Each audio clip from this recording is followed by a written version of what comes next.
Assalamualaikum warahmatullahi wabarakatuh. Baiklah, saya Siti Hardianti Paputungan. Di sini saya akan mempresentasikan tugas 8 wawasan budaya dengan judul Ragam Budaya Organisasi dalam Ragam Budaya Plural. Yang pertama, budaya. Budaya adalah bentuk jamak dari kata budi dan daya yang berarti cinta, karsa, dan rasa. Kata budaya sebenarnya berasal dari bahasa Sanskerta budaya, yaitu bentuk jamak kata budi yang berarti budi atau akal. Dalam bahasa Inggris, kata budaya berasal dari kata kultur. Dalam bahasa Belanda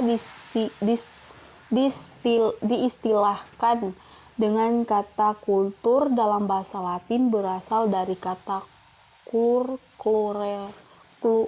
cholera, berarti mengolah, mengerjakan, menyalurkan, mengembangkan tanah, yaitu bertani. Selanjutnya, pluralitas budaya Indonesia. Indonesia kaya akan berbagai macam suku bangsa dan kebudayaan daerah. Adanya kekayaan budaya tersebut seringkali tidak diimbangi dengan sikap toleransi dan empati oleh tiap-tiap suku bangsa. Hal ini menyebabkan munculnya kesalahpahaman berujung pada terjadinya konflik. Apabila konflik ini tidak segera dipadamkan, akan dapat membahayakan persatuan dan kesatuan bangsa kita. Oleh karena itu, keutuhan bangsa Indonesia harus tetap terjaga. Kita harus lebih awal mengetahui dampak positif ataupun negatif dari keberagaman budaya Indonesia. Pluralitas budaya sering disamakan dengan istilah multikulturalisme. Dua istilah tersebut memang memiliki makna yang mirip. Akan tetapi, multikulturalisme merupakan paham atau ideologi yang mengajukan masyarakat untuk menerima dan menganggap keanekaragaman budaya adalah hal yang wajar dalam satu wilayah. Selanjutnya, pluralitas budaya lokal. Kebudayaan lokal adalah kebudayaan yang dimiliki masyarakat lokal.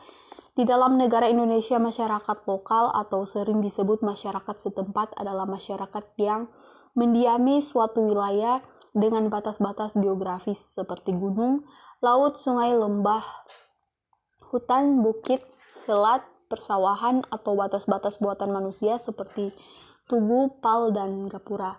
Menurut Parsudi Suparlan, secara garis besar, ada 3 macam kebudayaan dalam masyarakat Indonesia yang majemuk, yaitu sebagai berikut. Yang pertama, kebudayaan nasional Indonesia yang berlandaskan Pancasila dan Undang-Undang Dasar 1945.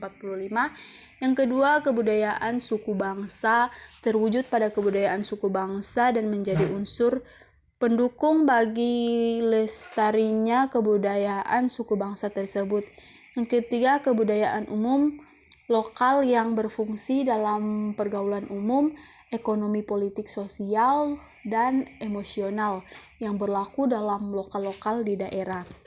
Selanjutnya, budaya lokal sebagai akar kebudayaan nasional. Puncak-puncak keanekaragaman kebudayaan suku bangsa yang ada di Indonesia memperhatikan adanya prinsip-prinsip kesamaan dan saling kesesuaian satu sama lain. Prinsip-prinsip tersebut menjadi landasan terciptanya kebudayaan nasional Indonesia tanpa menghilangkan perbedaan sepenuhnya. Perbedaan budaya Indonesia disebabkan adanya perbedaan dalam sejarah perkembangan budaya masing-masing suku bangsa. Perbedaan tersebut juga hasil adaptasi terhadap lingkungan yang berbeda-beda. Kebudayaan suku bangsa biasa dianggap sebagai sumber kebudayaan nasional Indonesia. Bahasa-bahasa suku bangsa harus dikembangkan karena tidak hanya untuk membantu tumbuhnya bahasa Indonesia saja, tetapi juga sebagai sarana ekspresi bagi unsur-unsur kebudayaan yang menjadi isi dari kebudayaan nasional. Selanjutnya ada dampak pluralitas budaya bagi bangsa Indonesia.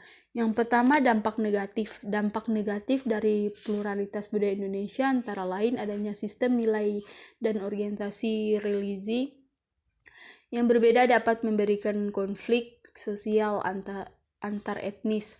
Konflik sosial ini bukanlah biasa berkembang menjadi konflik berdaerah dengan skala yang luas dan dapat memakan korban jiwa ataupun memakan korban harta benda. Yang kedua, dampak positif. Bahasa lokal dapat memberikan tambahan istilah bagi bangsa Indonesia. Kearifan budaya lokal dapat memperkaya strategi pembangunan sesuai lokasinya, atau teknologi tradisional dapat menjadi alternatif bagi pengembangan dan permasyarakatan. Dengan adanya pluralitas budaya, maka kita memahami perasaan kebersamaan. Selanjutnya, pluralisme sebagaimana alat pemersatu bangsa. Disinilah Pancasila berfungsi sebagai pemersatu bangsa. Pluralisme dan multikulturalisme artinya kita masing-masing saling berbeda-beda namun satu dalam kebersamaan cita-cita dan paham bernegara sebagai sesama warga negara. Oleh karena itu, Pancasila adalah asas bersama yang tunggal bagi seluruh warga negara yang bineka, yang menjadikannya identitas bangsa ini. Sekian dan terima kasih. Wassalamualaikum warahmatullahi wabarakatuh.